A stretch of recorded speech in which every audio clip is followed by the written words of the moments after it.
மாமா நாங்க பேரண்டி மக்கள் என்ன கேட்கணும்னா நாங்க வந்து ஜாதிக்காக ஃபைட் பண்ணல, ஜாதிக்காக சண்டை போடல மாமா. சரிங்களா? நம்ம வந்து ஜாதிக்காக நாங்க வரவே இல்லை, எதுவும் இல்லை. தேசிய தலைவர் யாருன்னு உங்களுக்கு தெரியும். இல்ல நான் ஒரு நிமிஷம் நான் சொல்லி முடிச்சிடலாமா? தேசிய தலைவர் இல்ல நான் வளர்க்கலாமா? இந்த ஒரு நிமிஷம் மட்டும் எங்களோட கோரிக்கை வைக்கிறேன். எங்க இயக்க சார்பா வேற இந்து மக்கள் இயக்க சார்பா நாங்க வைக்கிறோம். நான் சிலையை பத்தி பேசலாமா? இந்த ஒரு நிமிஷம் பேசி முடிச்சுக்கிறேன். என்ன பண்ணணும்னா இவர் வந்து ஒரு தேசிய தலைவர், தேசிய தலைவருக்கு ஒரு அவதூறுனா இது வந்து ஒரு தேசிய குற்றம்.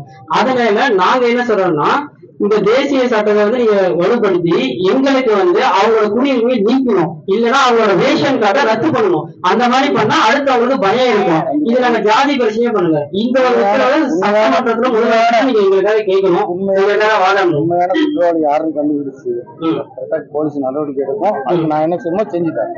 போராட்டம்